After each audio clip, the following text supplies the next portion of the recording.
Bonjour et bienvenue à cette quatrième vidéo, quatrième leçon sur les bases de l'Ayurveda. Donc on a déjà vu les choses un peu plus générales de qu'est-ce que c'est l'Ayurveda, les Vedas. On est parti après pour parler du Samkhya, pour aller de quelque chose qui est plus subtil vers le concret avec les 5 éléments. Après on a parlé des doshas et aujourd'hui on va continuer dans la thématique des doshas. Aujourd'hui, on va voir les fonctions et les caractéristiques de chaque dosha. Okay? Donc, on va approfondir cette connaissance et essayer de la transmettre. Je vais essayer de la transmettre pour que ce soit de plus en plus clair. Okay? De partir, essayer de comprendre les doshas un peu comme ça nous est transmis à travers les textes, okay? Dans le même ordre. C'est ce que j'essaye de reproduire un petit peu dans cette formation. Ok, donc encore une fois, je vous laisse avec une formation, avec la vidéo d'une formation qui a été donnée en présentiel. Ok, je vous dis à tout de suite.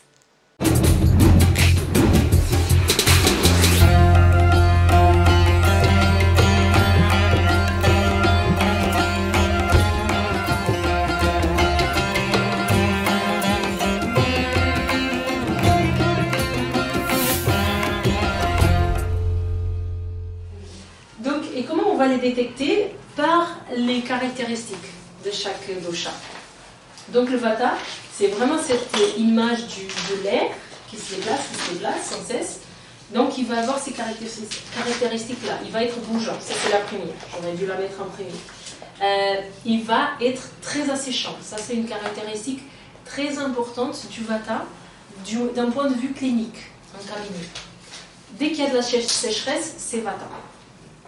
Les autres doshas ne sont pas secs. Okay? Donc la sécheresse et le mouvement, le fait de bouger, surtout si c'est un mouvement qui est erratique, c'est très caractéristique d'un dysfonctionnement du vata. Okay? Ou d'une hyperactivité du vata.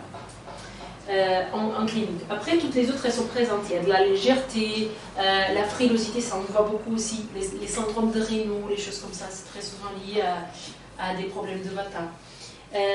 La rugosité, ça c'est plus quand on analyse des plantes et des choses comme ça. En pratique clinique, on ne le voit pas tellement. La mobilité, le fait d'être clair, moins. Dispersant, oui, beaucoup. Et ça, dispersant, on le voit beaucoup dans le mental. À vrai dire, selon les textes, c'est pas le vata, parce que dans le mental, on va étudier rajas et tamas. Mais c'est le rajas qui va être trop dispersant et que du coup, parce qu'il est trop dispersant, il va augmenter le vata.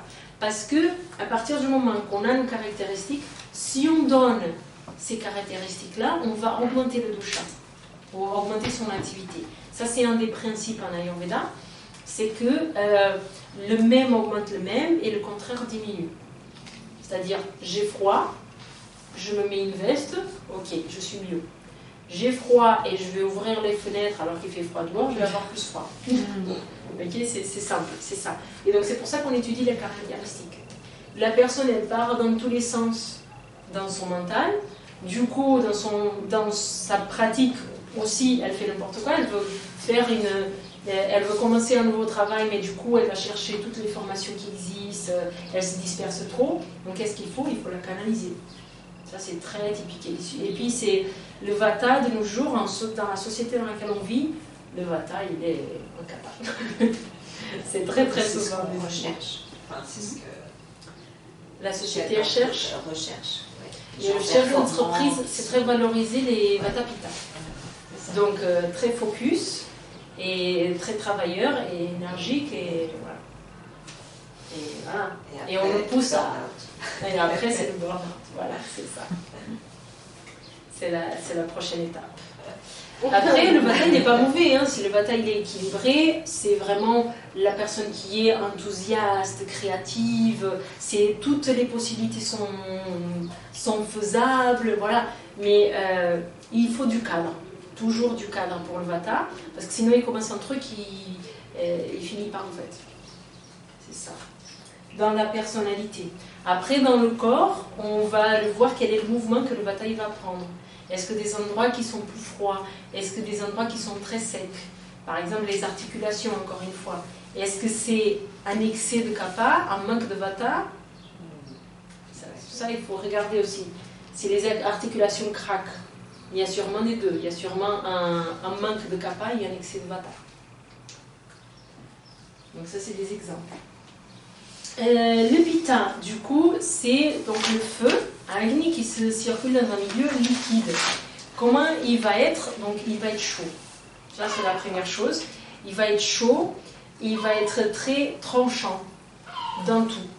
Donc à partir du moment qu'on a une douleur qui est très aiguë, qu'on a de la rougeur, donc qu'on a de la couleur, de l'odeur, tout ça c'est pitta qui est manifesté à cet endroit-là. Okay. Donc dans les problèmes actuels qu'on vit, il y a énormément d'inflammation due à l'alimentation. Souvent, un excès alimentaire, une alimentation qui n'est pas adaptée, qui n'est pas physiologique, donc on a énormément d'inflammation. Et donc si on a une inflammation, pitta il est forcément impliqué. C'est peut-être pas la cause, c'est peut-être pas le seul dosha qui est impliqué, mais s'il y a de l'inflammation, de la rougeur, tout ça, c'est que pitta il est impliqué. Il va être liquide, bon ça dans la pratique clinique il est un peu moins présent. Le saveur aigre il va être intéressant si on demande à la personne si elle a un goût en bouche. Est-ce que, si la personne a des problèmes digestifs, on demande est-ce que vous avez un goût en bouche ou en odeur? Donc s'il y a une odeur qui est aigre, c'est souvent le pitta qui est déséquilibré. Comme la couleur, si on voit la langue et que la couleur elle est jaunâtre, verdâtre, c'est de la couleur qui se manifeste, c'est pitta. Si la bouche elle est plutôt pâteuse, sèche, métallique, le goût, c'est plutôt le vata. Et la couleur, elle va être plutôt foncée. Un peu, c'est pas une vraie couleur, mais c'est un peu sombre. On va retrouver une langue qui va être sombre, un teint qui va être sombre.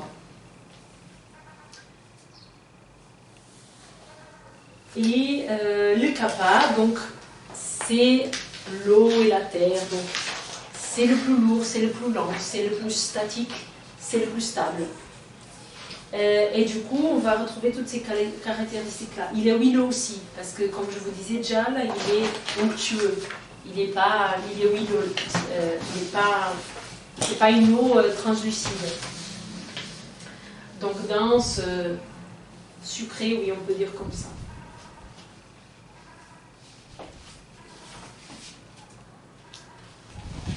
Là, je donne quelques exemples des fonctions de chacun dans le corps. Mais ça, je vous ai déjà dit. Donc, vata, oui, tout ce qui est fonction nerveuse, motrice, respiration, tout le rythme, tout ce qu'il y a du mouvement. Tout ce qu'il y a du mouvement, où il y a de l'activité, voilà, les échanges cellulaires.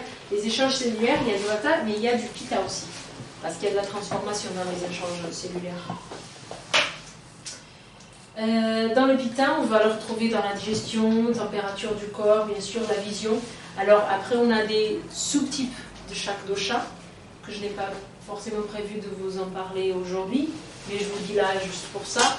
Il y a un sous-type de pitta, qui est Alochaka pitta, et Alochaka pitta, c'est localisé au niveau des yeux. Donc souvent, quand on a les yeux qui brûlent un peu, qui sont très fatigués, c'est souvent le Alochaka pitta qui est un petit peu déséquilibré. C'est mon cas en ce moment, je fais trop d'ordi. La vision de l'intellect, donc ça où l'intellect on voit pas tellement dans les échanges dans le corps, mais on va voir dans la personnalité des gens. Ça, les pitta, déjà physiologiquement, on le voit déjà au regard, le regard il est très perçant, très tranchant. Et les pitta sont des personnes qui sont très persévérantes, elles savent très bien ce qu'elles veulent dans la vie. Ils sont très intelligentes aussi, beaucoup de confiance. Après, le risque, voilà, le vata, s'il est déséquilibré, il va avoir la tendance à partir dans tous les sens. Il va être stressé, être anxieux, il va avoir une certaine tendance à l'anxiété. Le pitta, s'il est dans le déséquilibre, il va avoir tendance à l'irritabilité. À être un peu tyran, par exemple, c'est souvent les chefs d'entreprise, comme on parlait. Et du coup, s'il est équilibré, ça va être le bon leader. C'est lui qui connaît bien les personnes qui travaillent pour lui, qui sait bien expliquer ce que chaque doit faire, et il ne va pas surcharger une personne qui ne peut pas être surchargée, etc. Quand il est déséquilibré, lui, ben, il va être un peu tyran. Il va crier sur ses employés, il va voilà, être le chef d'entreprise qu'on n'aime pas. Le kappa. Donc le kappa, avec la terre et l'eau, on va avoir cette lubrification des articulations, on en a parlé, l'humidité de la peau. Oui, parce que le vata il est tout en sec. Ça, on voit bien la différence chez les personnes. C'est qu'on demande elle est comment la peau. Ah, elle est très sèche. Donc, on sait qu'il y a une composante vata importante chez cette personne. Est-ce que ça a toujours été comme ça? Oui, depuis petite, j'étais comme ça. Bah, alors, le vata, c'est probablement une constitution de base. Okay. Le kapha, la peau plutôt humide, pas sèche, quoi. Pas forcément humide, mais elle n'est pas sèche. Elle est plutôt douce. Et dans le corps, dans la structure de corps, tout va être un peu plus large. La démarche de la personne, elle va être un peu plus lente. Il va parler moins. Il va parler lentement. Ça exaspère les vatas. Parce qu'on pose une question au kapha, il doit réfléchir comme ça. Et après, il parle. Les kappas, c'est des personnes aussi qui ont une très bonne mémoire. Parce que voilà, tout est stable. C'est très long à mettre les choses en place. La digestion est lente, tout est lent. Mais une fois que c'est acquis, c'est bon. Et voilà pour les caractéristiques et les fonctions de chaque dosha. Donc je pense que ça commence à devenir de plus en plus intéressant. Et on commence à donner de plus en plus une place importante à ces doshas. Non seulement une place qui est réductrice en disant que c'est juste ces petites choses, mais en comprenant que les doshas, ils sont partout, ils sont dans tout. Ils vont avoir une prédominance dans chaque partie de notre cœur. Ils vont avoir une prédominance selon les saisons, selon les heures de la journée, selon la météo, selon l'environnement qu'on a dans notre maison, et toutes ces choses-là. Donc, il y a plusieurs vidéos, encore la semaine prochaine, on va encore parler des doshas, mais on essaye de le voir un petit peu comme on voit dans les textes. Donc, si vous êtes déjà des élèves de l'Ashtanga-Hridayam, donc il y a une playlist sur ma chaîne YouTube qui s'appelle la formation de l'Ashtanga-Hridayam. Encore une fois, c'est une formation qui est complètement ouverte, simple et accessible à tout le monde. Et c'est vraiment la lecture et interprétation des textes. C'est une formation qui va se faire sur beaucoup plus sur la longueur. Donc ça fait plusieurs années qu'on l'a commencé. C'est une vidéo de formation par semaine et ça va se déployer sur beaucoup d'années. Hein. Je serai vieille, je serai encore en train de vous tourner ces vidéos-là, si tout va bien. Je l'espère en tout cas. Mais c'est une formation, là on fait en format un peu rapide. Mais l'idée que j'ai avec cette formation plus rapide sur quelques vidéos, c'est de vous donner une idée générale, mais dans l'ordre qui est transmis aussi dans les textes. Ok, j'espère que ça soit clair.